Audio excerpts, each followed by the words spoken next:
गुड़िया बेटी उठो, स्कूल जाने की तैयारी कर लो। नहीं मम्मा, मुझे आज स्कूल नहीं जाना है। सब मेरा मजाक उड़ाते हैं। जब तक मैं नए स्कूल के शूज नहीं ले लेती मैं स्कूल नहीं जाऊंगी। बेटी अच्छे भले तो है आपके स्कूल के शूज, उठा कर देखें, नीचे से तलवे अलग हो गए हैं, सारे टूटे हुए हैं मेरे शूज। मामा चिड़िया गुड़िया के स्कूल के शूज देखती है। अच्छा ठीक है, मैं मोची से ये जूते मरम्मत करवा कर ला देती हूँ।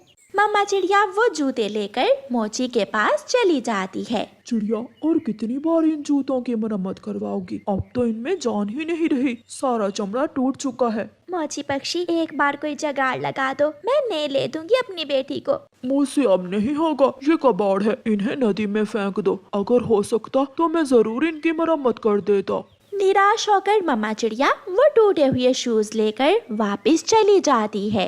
अपनी मम्मा को परेशान देखकर दूसरे दिन गुड़िया अपनी मम्मा से कहती है, अच्छा ठीक है, आज मैं यही शूज पहनकर चली जाती हूँ, मगर मम्मा मैं नए शूज जरूर लूंगी। मेरी बेटी बहुत अक्लमंद है। गुड़िया वो टूटे हुए शूज अपने पाँव में फंसाती है और अपना स्कूल का बैग उठाकर घर से निकलती है। स्कूल जाकर सारा दिन गुड़िया अपने पाँव कुर्सी के नीचे छुपाई रखती है ताकि कोई उसके शूज की तरफ ध्यान न दे। गुड़िया छुट्टी के बाद घर वापस आ रही थी कि नदी के पास जग्गू कौवा बैठा हुआ था। वो गुड़िया से कहता है, गुड़िया गुड़िया यहाँ आ जाओ, थोड़ी देर बातें करते हैं और इकट्ठे घर जाएंगे। गुड़िया जग्गू के पास बैठ जाती है। गुड़िया गुड़िया, तुम्हारे शूज तो बहुत सुंदर है, लाओ तो मुझे दिखाओ। जग्गू मुझे पता है तुम मेरा मजाक उड़ा रहे हो। सच सच गुड़िया, मुझे तुम्हारे शूज बहुत पसंद है, एक बार दिखाओ तो। गुड़िया अपने शूज जग्गू को दे देती है। जग्गू वो शूज पकड़ते ही नदी में फेंक देता है और हंसने लगता है।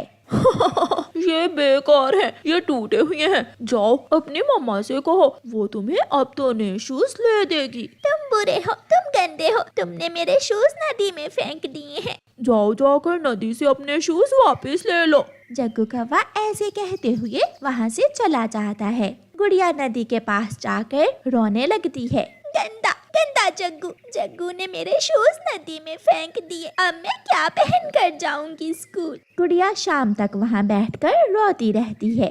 गुड़िया चुप कर जाओ, क्यों रो रही हो? मैं अभी तुम्हारे जूते तुम्हें वापस ला देती हूँ। आप कौन है? मैं जल परी हूँ, मैं पानी में रहती हूँ और परेशान और दुखी पक्षियों की मदद करती हूँ। ऐसे कहते हुए वो जल परी पानी की गहराई में जाती है और कोई चमकती हुई चीज लाकर गुड़िया को दे देती है। ये नए शूज तुम ले लो, ये बहुत कीमती हैं, अब कभी भी तुम्हें रोना नहीं पड़ेगा। मगर ये शूज तो मेरे नहीं है। तुम्हारे शूज टूटे हुए हैं, इसलिए मैं तुम्हारे लिए नए शूज ले आई हूँ। गुड़िया वो शूज अपने पाँव में पहन लेती है। गुड़िया के नए शूज की चमक दूर दूर तक जा रही थी। मम्मा मम्मा कहाँ है? देखें, मुझे नए शूज मिल गए। नदी में रहने वाली जलपरी ने मुझे ये चमकदार नए शूज दिए हैं। मम्मा चिड़िया गुड़िया के पाँव में सोने के शूज देखकर हैरान हो जाती है। गुड़िया बेटी, ये शूज तो सोने के हैं, ये तुमने कहाँ से लिए? फिर गुड़िया अपनी मम्मा को सारी बात बताती है। दूसरे दिन मम्मा चिड़िया वो सोने के जूते लेकर सुनार के पास जाती है और वो जूते बेचकर ढेर सारे पैसे ले लेती है।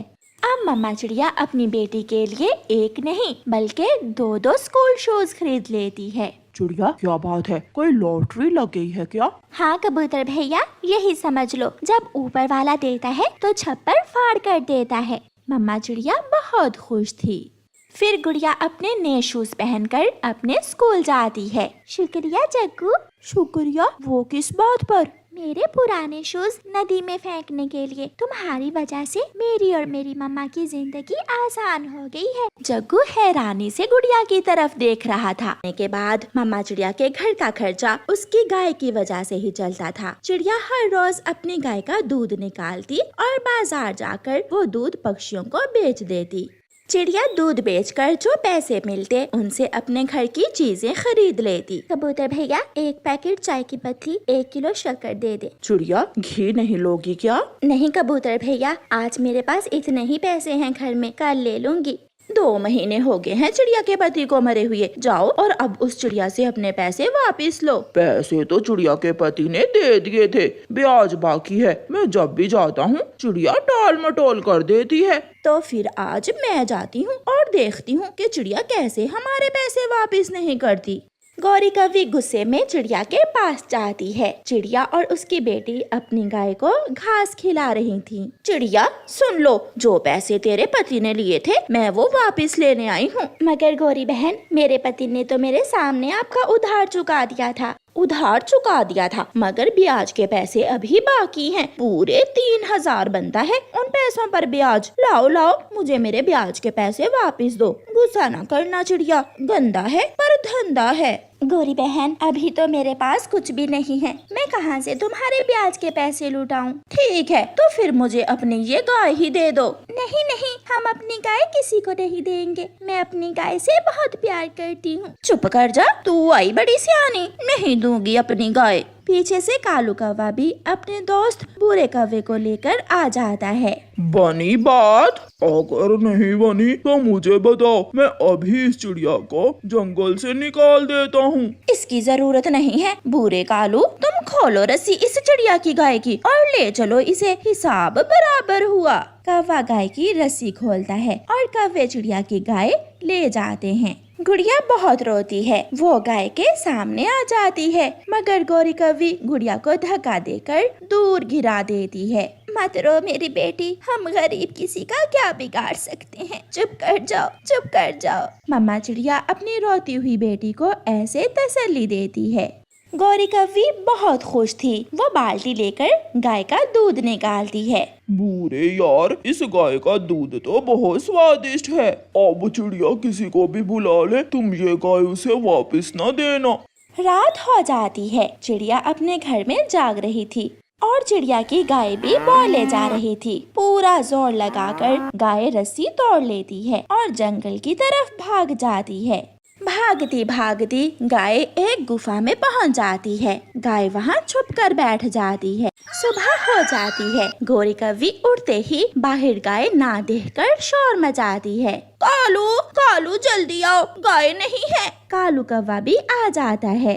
गौरी और कालू गाय की खोज में जंगल जाते हैं। चिड़िया, कहाँ है गाय? वो गाय रात को भागकर तुम्हारे घर आ गई है। गौरी, ऐसा झूठ मत बोलो, मुझे मेरी गाय वापस चाहिए। मैं जैसे भी हुआ अपनी गाय वापस जरूर लूंगी। वो गाय रस्सी तड़वाकर जंगल भाग गई है।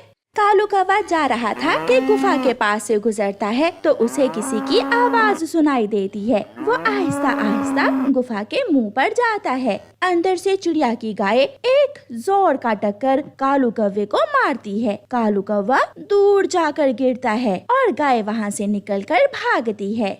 अभी दिन था, इसलिए गाय को अपनी मालकिन चिड़िया का घर ढूंढने में कोई देर नहीं लगती। गाय जाकर चिड़िया का पंख चाटने लगती है। मेरी गाय लौट आई। मम्मा, अगर दोबारा वो कौवे आए तो मैं अपनी गाय उन्हें नहीं दूंगी। गाय गुड़िया का पंख पकड़कर खींच रही थी, जैसे वो गुड़िया को कुछ कहना चाह रही हो। बताओ मेरी गाय, तुम क्या कहना चाहती हो? मेरे साथ आओ मालकिन, मैं आपको कुछ दिखाना चाहती हूँ।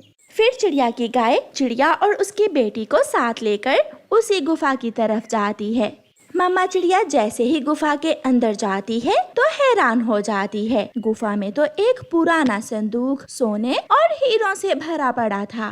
शायद ये चीजें आपके काम की हों। मालकिन, मुझे बचा ले, मैं किसी भी तरह उन कौवों के पास नहीं जाना चाहती। मम्मा, हमारी गाय ने तो कमाल कर दिया। बूढ़े, जाओ कालू को साथ लेकर जाओ और दोबारा चिड़िया के घर जाकर देखो। वो गाय जहाँ भी जाएगी लौटकर चिड़िया के पास ही आएगी। बूढ़ा कौवा और कालू कौवा फिर से चिड़िया की तरफ जाते हैं। वो कहते हैं ना कि जब पैसा धन दौलत आ जाए तो ताकत भी आ जाती है। चिड़िया ने अपनी गाय के पास चौकीदार खड़ा कर दिया था, क्योंकि चिड़िया ने 2 सोने के सिक्के बेचकर इतने पैसे हासिल कर लिए थे कि वो अब जीवन आसानी से गुजार सकती थी। वो रही गाय, खोल बूढ़े रस्सी। बूढ़ा रस्सी खोलने जाता है तो चौकीदार अपने डंडे से बूढ़े को मारने लगता है। होए, मर गया। कालू, मुझे बचा लो। मगर कालू कौवा तो पहले ही भाग गया था। फिर कौवे दोबारा वहां आने की हिम्मत नहीं करते और चिड़िया अपनी गाय और अपनी बेटी के साथ खुशी खुशी अपना जीवन गुजारती है। अब चिड़िया जंगल की सबसे अमीर चिड़िया